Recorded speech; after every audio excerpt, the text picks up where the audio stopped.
Hey everybody, Éric Grenier here with Philippe J. Fournier for this episode of The Numbers. Philippe, how are you doing this fine day?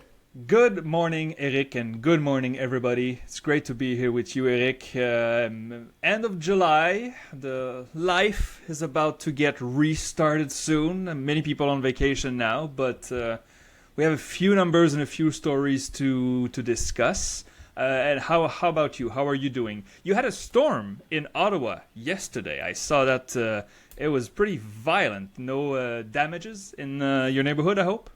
No, it doesn't seem to be, though it does seem to be almost a weekly occurrence these days in Ottawa. Yeah. Our weather is pretty rough, and it's not the only place. Obviously, there's lots of wildfires happening out west. We saw that news from Jasper. We're recording on Thursday morning. Some of it just came out, so it's just that's very sad to see, and our heart goes out to the people who are had to evacuate and might lose their homes. It's just an awful thing, and it just seems to be happening every year now.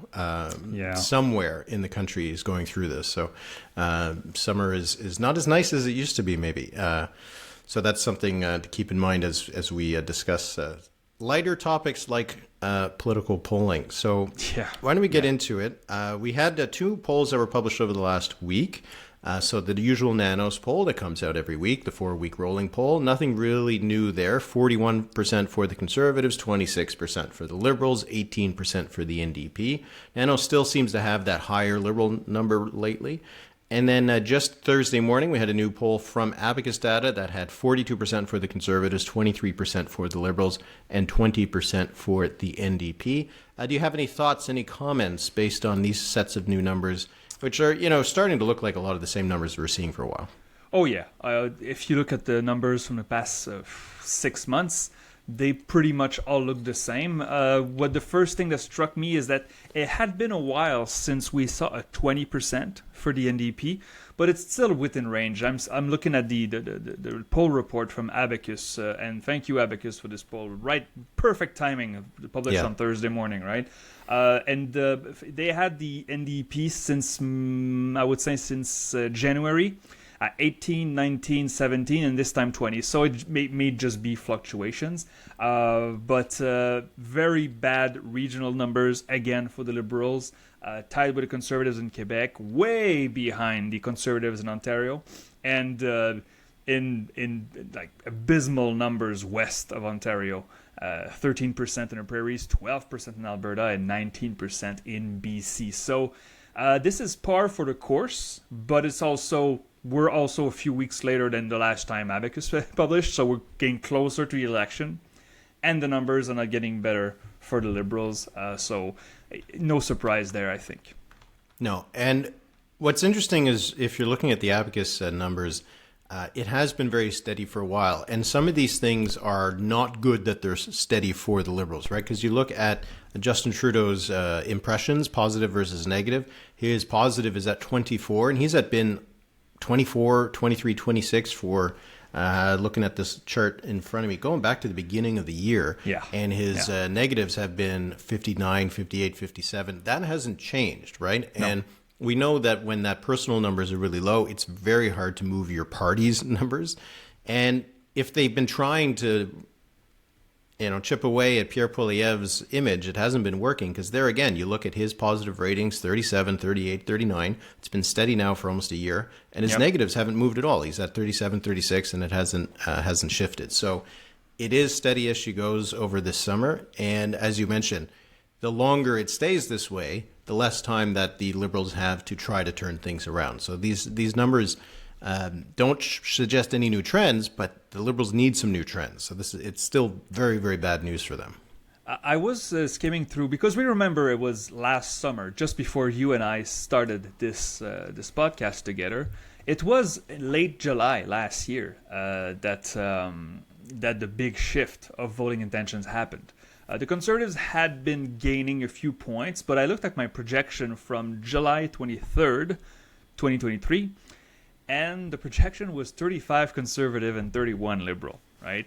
That seems like ages ago. And later in July, tomorrow on Friday the 26th, it will be 1 year since the cabinet shuffle, and then not necessarily because of the cabinet shuffle, but then the numbers just stumbled down, and the Liberals never recovered. And as you said, usually a party cannot recover when the face of the party, the leader, is still polling like way below water. Monsieur Poilievre, if you look at these numbers from Abacus, the negative is at 36. No, that's Check-Me-Sing. The negative is at 36 and the positive at 39. So around the even mark, which has been, pretty steady for the past year, as you mentioned. So Canadians are not in love with Pierre Poilievre, but he's holding steady at around the even mark. And Justin Trudeau is around minus 30, minus 35. So there's no path to go back to a tight race with the numbers that we see right now. So it's we're getting closer and closer to the election, and yet the Liberals still can't get any traction. Whatever they do, the budget, the rollout, they started attacking Monsieur Poilievre more intensely on social media. You may have noticed, I don't know what else. It's summer, so we should not have expected big changes. But there was a big change last summer, so it's not unprecedented, right? And we are expecting some sort of cabinet shuffle, maybe by the end of the year, or by the end of the summer, I should say. Justin Trudeau is currently on vacation. Who knows what will happen when he comes back? Sometimes being on the beach on Vancouver Island might give him some reflections. Who knows? But there was a poll that came out from Nanos. They've done this one before, asking about potential leadership replacements for Justin Trudeau. We've seen lots of polling like this. I'm not particularly sure what to do with these kinds of numbers because they include Justin Trudeau in them, which is somewhat bizarre. But the question was, which of the following potential candidates for the leadership of the Liberal Party is the most politically appealing to you? And you had Mark Carney was the first at 19, and then Freeland and Trudeau were each tied at 9, and then it goes down to very small numbers after that. But there was 25% that said none of the above. There's 20% who said unsure. I look at these numbers, and I'm not seeing anything that is pointing towards an obvious answer. Obviously, Carney is ahead, but we saw in that Abacus poll from last week that we discussed, a lot of Canadians don't actually know that much about him. They can't recognize his face. No, exactly. And it would have been interesting from Nanos. I skimmed through the report. I don't see... we know that many Conservatives will not vote Liberal anyway. So, these columns, these numbers would have been interesting among Liberal voters. But we don't have them. I'm sure Nanos has them, but it wasn't released. So, so the Liberals will be leaderless when Trudeau leaves. It's just that the new leader will have to build a new brand. And now that we're in late July, those who say it's too late to change leaders are wrong. It's not too late, but it may be too late to change the course because you don't build a brand over just a few months. I'm sure you've read some really hot takes, comparison between Justin Trudeau and Joe Biden, south of the border, that look, Biden put the party, the country first, and he stepped away. Yeah, because there's a vice president who was popular among Democrats. Not her numbers are not stellar, but among Democrats she's very popular. There's an obvious hair, right? We don't have that here. Those numbers suggest. Monsieur François-Philippe Champagne at 2%. No, sorry, 4%. He's one of the most known face. Don't underestimate him. He's got 4%, not 2. 4%, not 2. 2% was in December. So look at that momentum. Yeah. Wow, doubling. But that's one of the things that's kind of remarkable about it, right? Joe Biden on Sunday announces he's stepping down. By what, Monday or Tuesday? Harris had already enough delegates to assure the nomination. It's not going to be that quick if Justin Trudeau decides to step aside. It's going to be at least a 3, 4, 5 month leadership race because that's how we do things here. We don't have nice, tidy little systems like in the United States. But you said, there is enough time, right? I still think about Patrick Brown resigning in January and 2018, Doug Ford is named leader within 2 months. And he's premier 3 months later. So you can do these things pretty quick. Maybe it's a bit more difficult when you're actually in government, because there's the mechanisms of that and transition and all this. But you can make a change pretty quick, and the new person, if they have a pre-existing brand, can come in and do pretty well. I think that's one of the things that might be different, right? People knew Doug Ford in 2018. Yeah. As we've seen, they don't really have a well-formed opinion of Mark Carney or Mélanie Joly or Chrystia Freeland even. So they would have to have a little bit of runway to create some of their own profile. It's just also we have to remember consideration. That there's this big factor that, okay, so the south of the border, being the leader of the Democrats, the nominee, is a sought-after position. Being the leader of the PCs just before the 2020 election was a very sought-after role. The next leader of the Liberals is probably going to take a shellacking and could be just a transition leader. So I think it will be very hard for the Liberals to attract quality candidates, considering the polling numbers that they have and the fact that the election is so close. So the analogy is not perfect here, but yeah. Monsieur Carney has been everywhere in the media. He's been mentioned for how many months now, Éric? How many years, actually, right? Yeah. And he's never tipped really his toe. He just took the direction of the wind and then decided to not run. I mean, had Mr. Carney run in a riding in the 21 election, I think the story would be wildly different. But to go from not being in politics right up to leader is a risky move, because I think it's good to have some experience of the political life. I know, the governor of Bank of Canada, I know it's not an easy position, but it's not the same thing as an elected official. So no. I guess we'll chat about that whenever it happens. But bad numbers all around, I think we can say for the Liberals. There's no other narrative that we can dig up. Well, maybe that brings us to our next little topic I wanted to chat about, is that if things are heading to the ditch, some people are trying to, jump out of the car while it's running, I guess. And we had a couple announcements over the last few days. One came literally, I think, minutes after we recorded last week, which was Seamus O'Regan not running again, leaving cabinet. And so he was shuffled out for Stephen McKinnon, who's the MP for Gatineau, as the Labour Minister. That doesn't seem to be the cabinet shuffle people were expecting this summer, because it was just a 1-for-1. And so that was pretty big news. And then also just this morning, it came out that Francis Drouin from Glengarry Prescott Russell is also not going to be running again. These are two seats that are, I say, pretty important for the Liberals, right? Yeah. O'Regan's riding in St. John's, which is going to be called Cape Spear in the next election, might have been the only one that was still safe for the Liberals in Newfoundland and Labrador, if it was even safe. Now, not so sure. And then you got Glengarry Prescott Russell, which is being renamed, I think, Prescott Russell Cumberland. This is the only majority Francophone riding outside of Quebec and New Brunswick. It's a rural riding. The Liberals don't have a lot of those.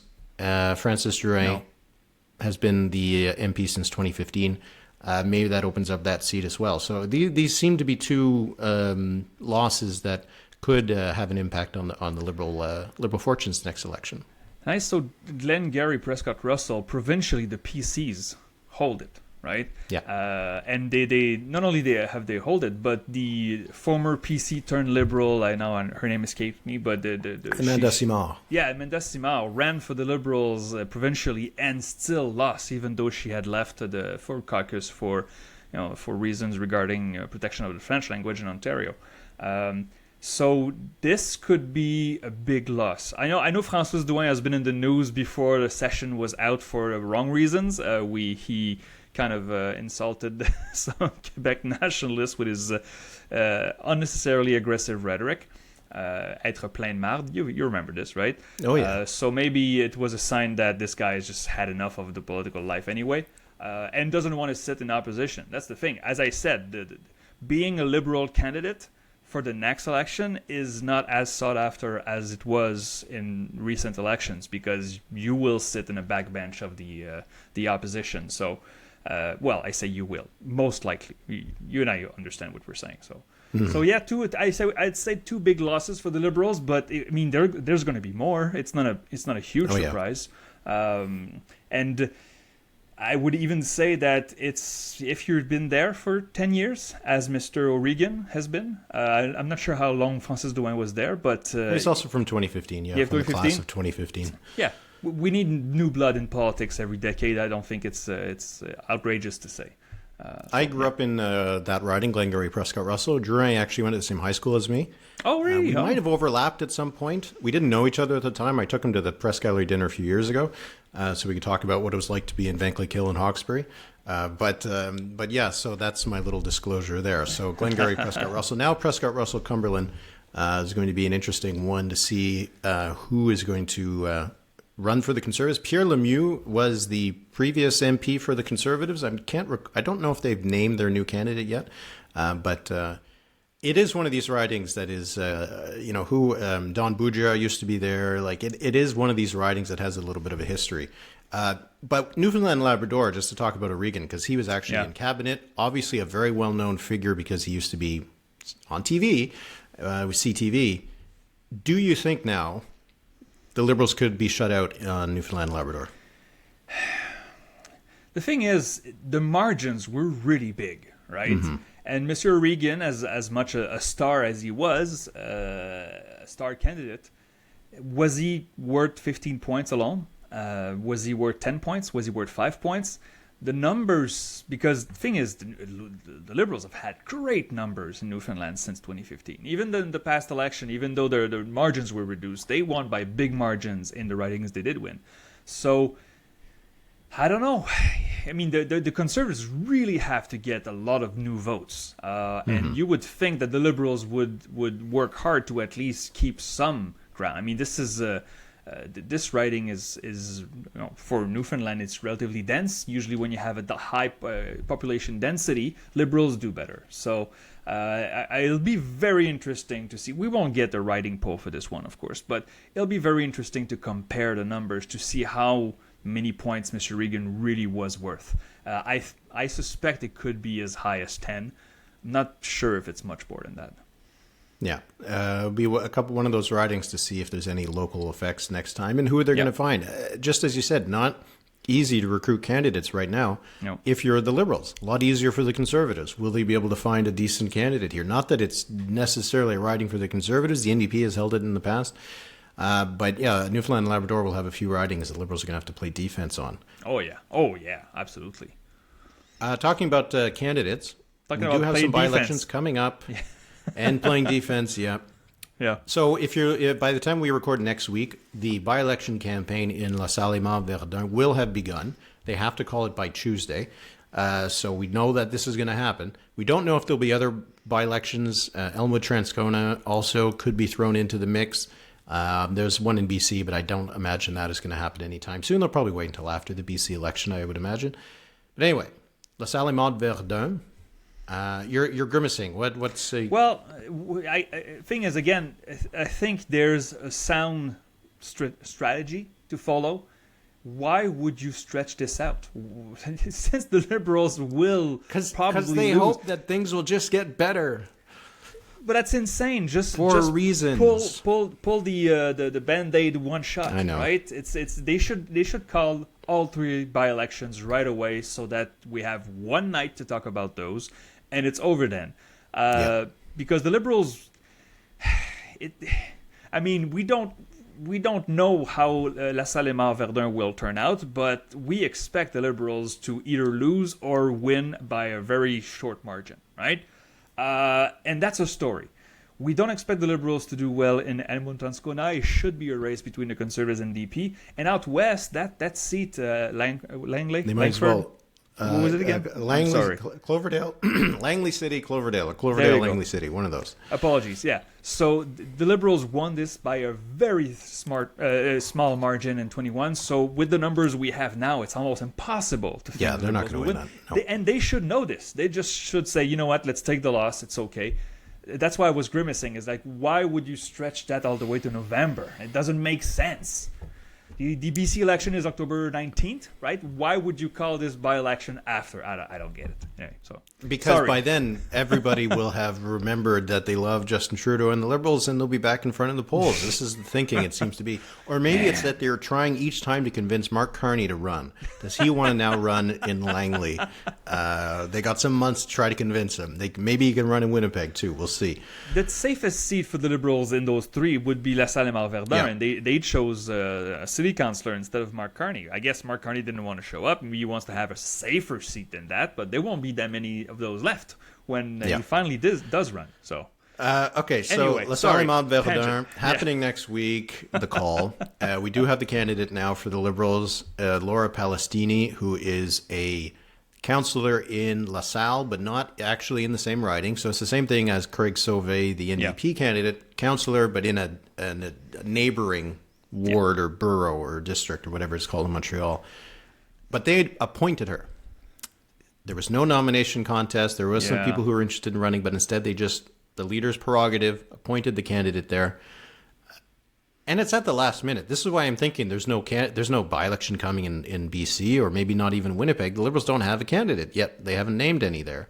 They named Laura Palestini just this past weekend, and now the election call presumably will come Sunday, because they usually call them on Sundays. Looks like scrambling. Does not look like they have this in control. They lost their game, man. The strategy doesn't make sense whatsoever. And but anyway, so what's gonna happen? Like, what do we expect? We had this small sample Main Street poll, the writing polls. We have to be careful with writing polls, but it was interesting for Main Street to do it.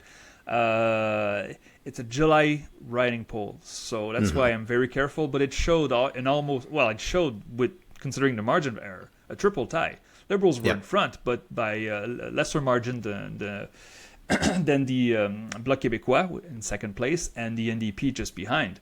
What do you expect to see in LaSalle, Émard, Verdun? Do you have a guess? Do you have a hint? Do you have what's your gut saying? Well, if I'm using the Toronto St. Paul's as an example, the Liberals went down, but they actually still did a bit better than you would have expected based on the polls. By-election kind of concentrated the vote between the Liberals and the Conservatives. Is the same thing going to happen here? Because that Main Street poll had them at 29%, which is a drop of 12 or 13 points from the last election. The Liberals aren't down 12 or 13 points, at least in most polls in Quebec. So that's a big drop. So I feel like they can still probably get somewhere in the low 30s, mid 30s. But can another party do it? The NDP, they have a candidate who's better known, and a better known councillor, it seems, than Palestini, because Sauvé's been there for a little while longer. Maybe they can get up to there. There's the Bloc. We don't really have an indication of what the Bloc's going to do. We don't know who their candidate is. We haven't had a test for the Bloc in a by-election campaign for a long time, like a real test. Yeah, NDG doesn't count. Yeah, because they got 7%. I don't remember what they got, but so it is much more of a mystery. This one, Toronto St. Paul's, kind of went a little bit according to what we would have expected, with a bit of more of a boost for the Conservatives. But we when we discussed it, we thought it could be very, very close. This one, I like, for me, my plus or minus for each of the parties is almost 10 points. Oh, we're gonna have to do this, huh? Yeah, we're gonna have to an over-under on LaSalle, Émard, Verdun. The thing is, okay, so I mentioned this on a Discord. I just can't see the Bloc Québécois winning this, but I know that the data says it's possible. And the reason I can't see the Bloc Québécois winning this is because they don't win in that part of Montreal. The Parti Québécois doesn't do well. It's a diverse riding. There's some Anglophones in there. Traditionally, the Parti Québécois and the Bloc Québécois don't do well there. But they're within range. And if the Liberals and the NDP perfectly split the vote, you could see the Bloc Québécois squeeze in. And then how does that changes the narrative, right? It's just that it doesn't make sense to see the Bloc Québécois leaning in that part of Montreal. But if they do win, let's say the Bloc does win this riding, it opens up possibilities for the Bloc Québécois, and suddenly the recruitment for the Bloc Québécois in and around Montreal would become way easier, would give a huge boost to Yves-François Blanchet. But I have to say, historically, it doesn't make sense that the Bloc could be competitive in there. They had 21% last time around. I expect them to be maybe a bit above that mark, but not that much. They won Jean Labert in 2008, I think, which is an overlapping riding a little bit. But back then, Gilles Duceppe was the leader. The Bloc was, in a way, seen as a bit of a Montreal party, right? Whereas now it's seen much more as a bit of a, I wouldn't say like the regions, but it's not exactly a downtown Montreal riding party anymore. So that's why it is hard to imagine the Bloc getting to the 30 plus they probably need to be at to win. Getting the 26 where they were in that poll, totally see that happening. I expect that they'll do a little bit better in this by-election than they did in the last election. But can they get to a point where they win it? The Conservatives, they were in that poll, they're up to 14%, I think it was. So that's like doubling the support. Yeah. Not in it. But I find that interesting because you could imagine that a lot of the areas, especially maybe the Anglophone areas, they're a bit more established, but wealthier, not the diverse parts of the riding. A lot of those voters might end up going to the Conservatives, won't end up electing a Conservative MP, but it might drag the Liberals down further enough that if they also lose support to the NDP because of Craig Sauvé, then it becomes a seat that flips. But if you're the Liberals, I think you can explain away a defeat at the hands of the NDP easier, because it's a known candidate, the NDP is not really a threat, than if it is the Bloc. If the Bloc ends up beating the Liberals in this riding, that I think would send huge alarm bells for the Liberal fortunes in the province. If they can't beat the Bloc, even in Montreal, again, if the Liberals don't win this, I don't know how Justin Trudeau can continue to hold on if he loses in his own backyard. Almost literally.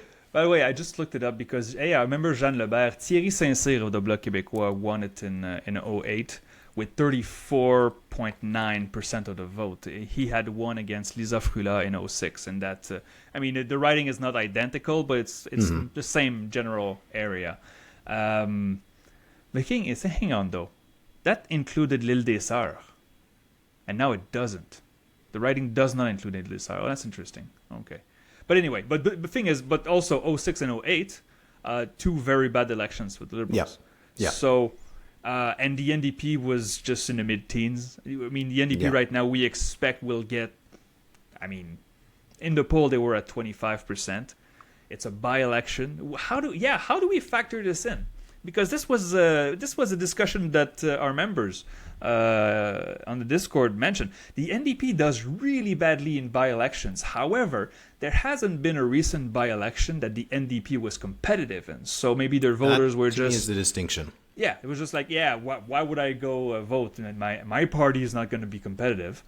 It will be this time. So if the NDP just underperforms, gets, 22% of the vote, we have a general rule that the NDP does not do well in by-elections. But I'm not sure we can take the precedence of the last few years and use it here.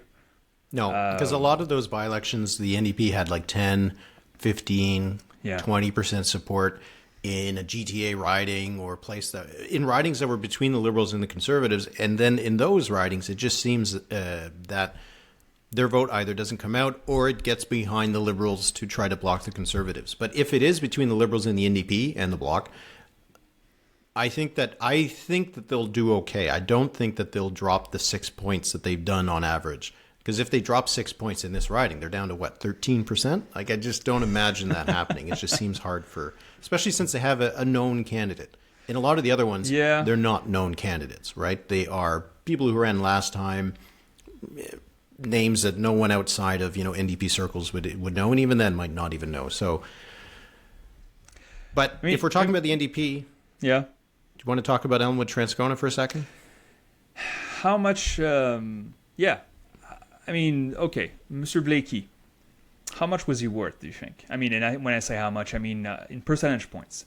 Because he won with, I think he get 48% of the vote. I'm going to pull this up. I should know. He won by quite a bit. He won by a big margin. It's just that the Conservatives he's worth something. He's worth something. He's worth something. 5-10 points. I wouldn't be surprised. I have it right here. So Elmwood Transcona, he had 49.7%. He won by 21 points. over the Conservatives, and the Liberals were not competitive. The PPC had 6% of the vote in that riding. So maybe the Conservatives get half of that, maybe. So a few points. Liberals will not be competitive. The NDP, I know provincially, of course, they hold all of Winnipeg. But does that translate? I'm not sure. So the numbers that we've had for Manitoba are very scarce because it's mixed in with Saskatchewan. But the NDP seems to be holding its score. It's just that will they be able to pour the resources? Because we know the Conservatives will try everything to take this one. Yeah, this will be the one that they put their efforts in, right? They're not going to put any effort into LaSalle, Émard, Verdun. No. And Cloverdale, Langley City probably don't even need to put in any effort in. They can just they'll win it in a walk. In this riding, their candidate is interesting because they got not a known figure. Colin Reynolds is going to be their candidate, but he's a construction electrician, and he said he was a proud member of the union there.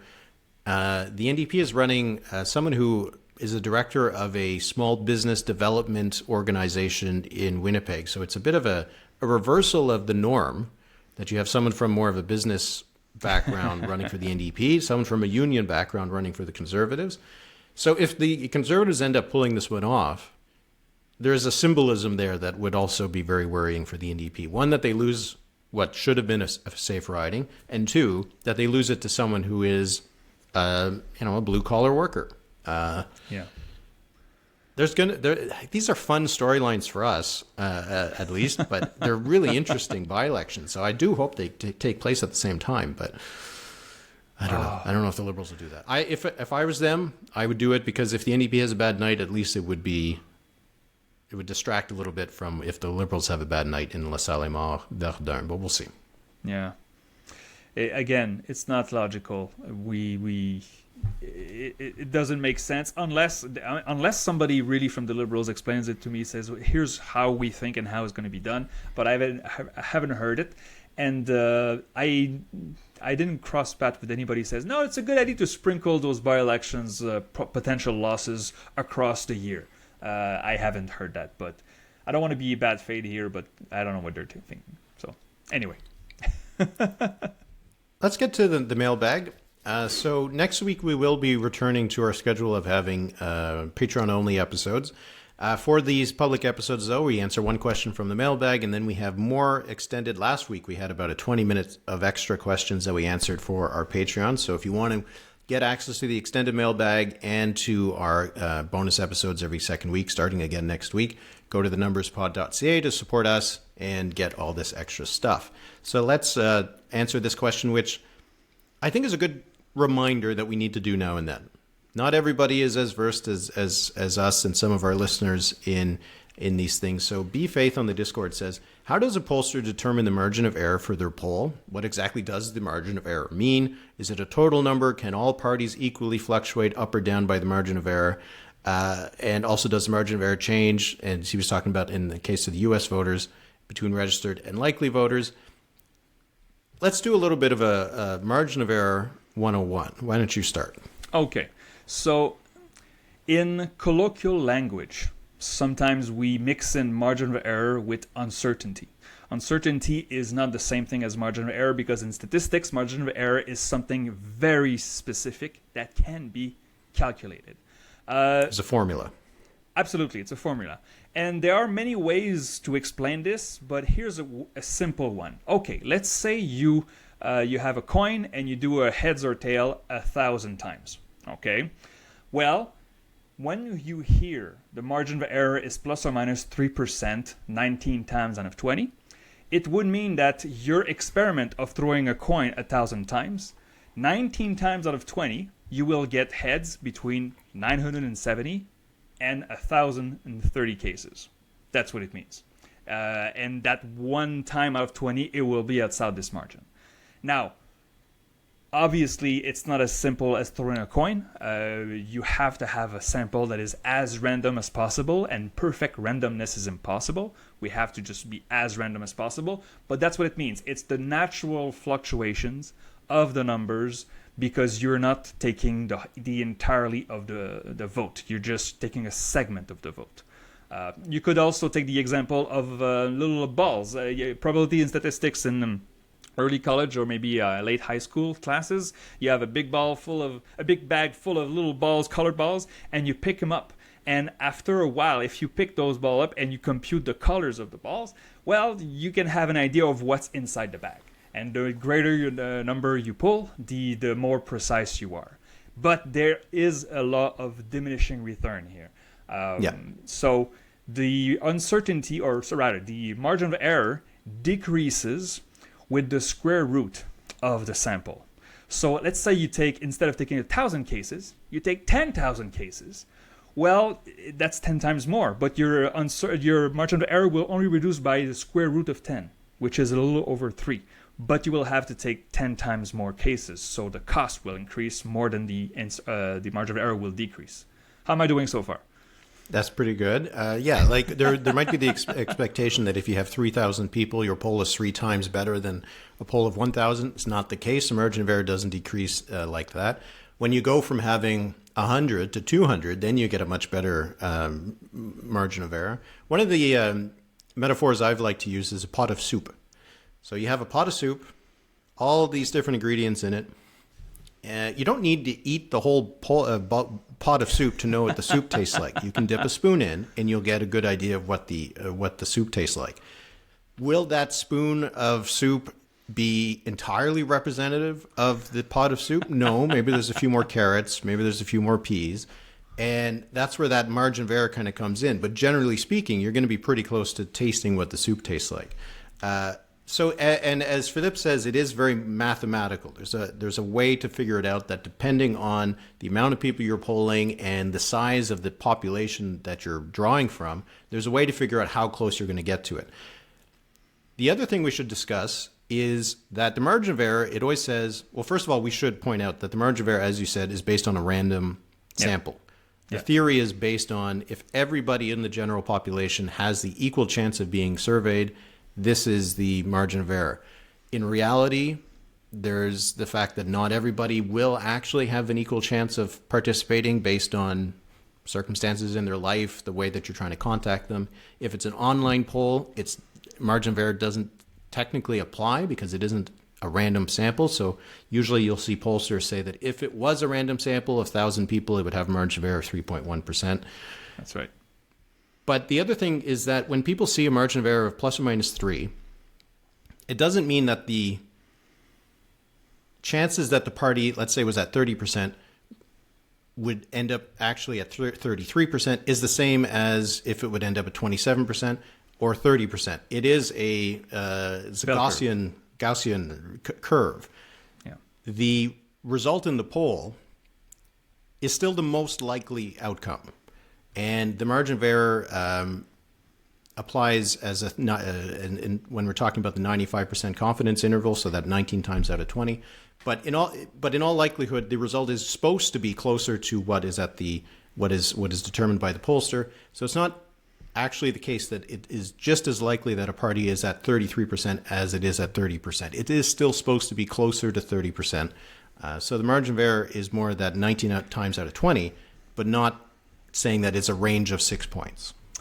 Also, I should add, when they say plus or minus 3%, 19 times out of 20, that's around the 50% mark. Okay. Yes. It's a shortcut, and it's okay not to mention it all the time. But let's say the margin of error is 3% in the poll report, and your favorite party is at 8%. The margin of error is not from 5 to 11. That's not it. It's smaller than that. So the further you get away from the 50% mark, it reduces. Not dramatically. It's not huge. That's why we can skip it sometimes. But that's why you don't see wild fluctuations before, let's say, the Green Party. We have the Green Party between 4 and 6. We don't see 9. And we don't see 2. Whereas the Liberals, we have seen in the past 6 months alone, we have seen from 22 to 29. So there's more variation the closer you get to the 50% mark. Yeah, it's and a very simple way to think about that is that if a party has 2% support and the margin of error is plus or minus 3, it's not going to be at minus 1. Negative support. It's not possible.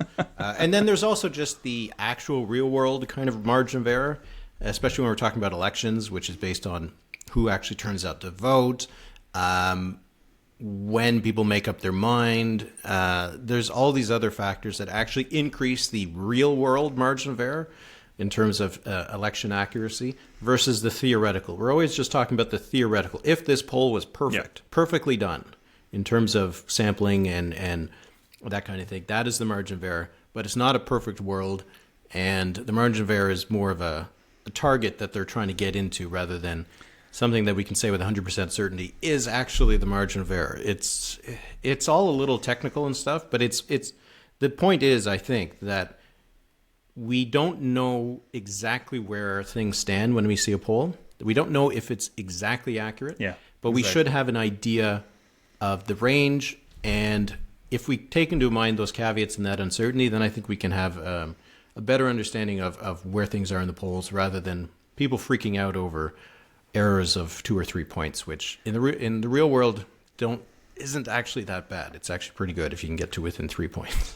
It's also why on my website you will not see decimals. I know some posters and some aggregation websites show decimals, and it looks all fine and fun because it moves more. It just, again, as a science teacher, I tell my students, it's like, okay, let's say I ask you, can you measure the width of this table? You'll take a ruler and you measure it, and you'll say it's 80 centimeters. And I say, haha, it's 80.003 centimeters. It's the difference is too small. It's much smaller than the margin of error.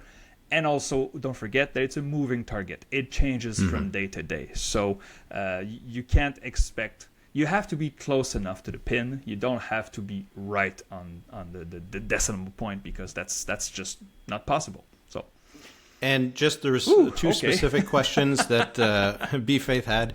One being that if the margin of error is 3%, can each party move up or down by 3%, or can one move up 2, another down 1? Yes, it does mean that every single party in that is polled could go in different directions. It doesn't mean that they all move 3 or they could all move 2. You could have that the margin of error, that a party is accurately shown to be at exactly the number it is in the poll, and another party in that same poll is actually 3 points higher, 3 points lower. And finally, he says, does margin of error change between registered and likely voters? Not really. There is, it would be very, very far down the decimal points. The size of the population has an impact on the margin of error, but it doesn't really matter. Like, the margin of error in a poll in PI and a margin of error of a poll in nationally is more or less the same, because the size of the population doesn't have that much of an impact. It's only when we're talking about if you're polling like 700 people, or from a population of 700 people and you get 50 people, then you might, the margin of error would be different. But the margin of error doesn't really change when you're looking at different populations. Okay. Oof, okay, that was move on to that was hopefully that made sense to people. We're going to move on to the Patreon mailbag now.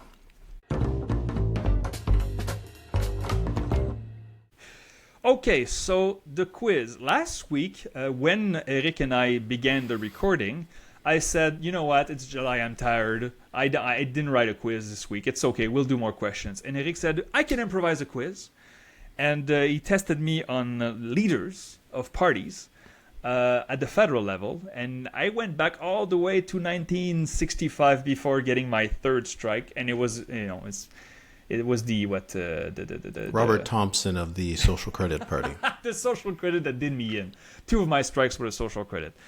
So I figured, you know what? Why not do something similar, but with provincial elections of provinces that are holding a vote this time around in this fall. And so we have 3 elections coming this fall, as we mentioned earlier. We have BC, October 19th. We have New Brunswick, October 21st. And 1 week later, the 28th of October, it's Saskatchewan. So I chose 2 elections in the recent past, from these 3 provinces. And Éric has to tell me the leaders of parties that won at least a seat in those elections. Okay. How is that? I mean, I know you're the historian among us. I don't think I could do this quiz, but I think you can. Okay. So here's what I chose. Okay, let's start with BC here. Hang on. What did I choose? Okay, I chose the 2009 British Columbia general elections. I believe this would have been your first BC elections after you launched your website. Am I correct about this? 2009? Yeah, no, I didn't do something specific for that election. I think 2013 was my first one, but I do remember that one. Okay. Okay, so who are the leaders of which parties that won at least a seat?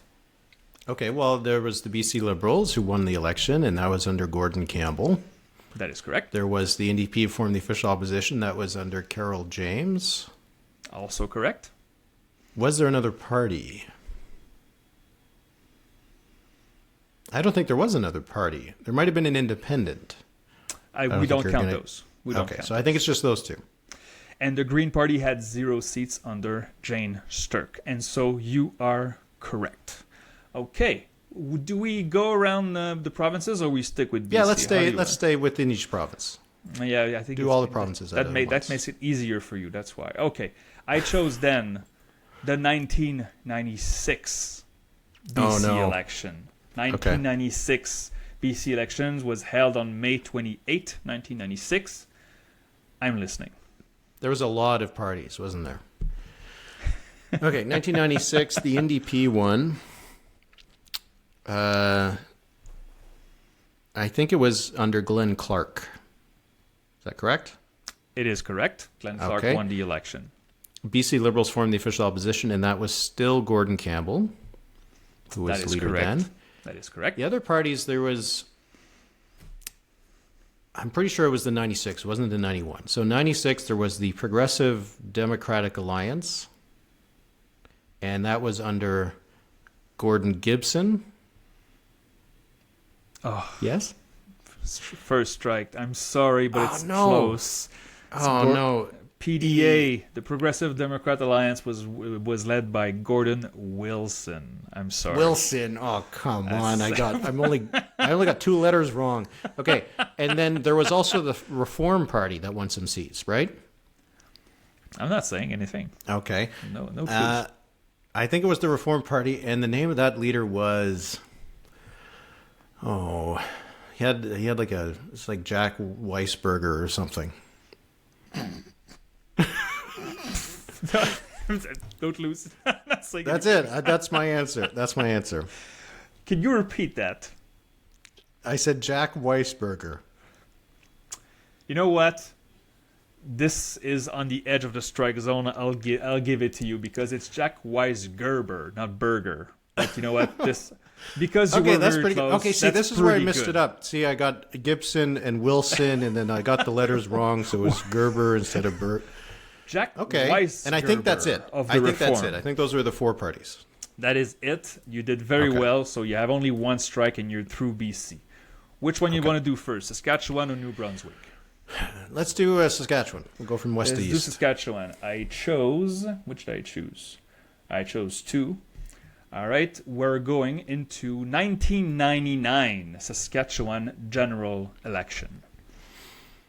Okay, 1999 was the very close one. The NDP won it.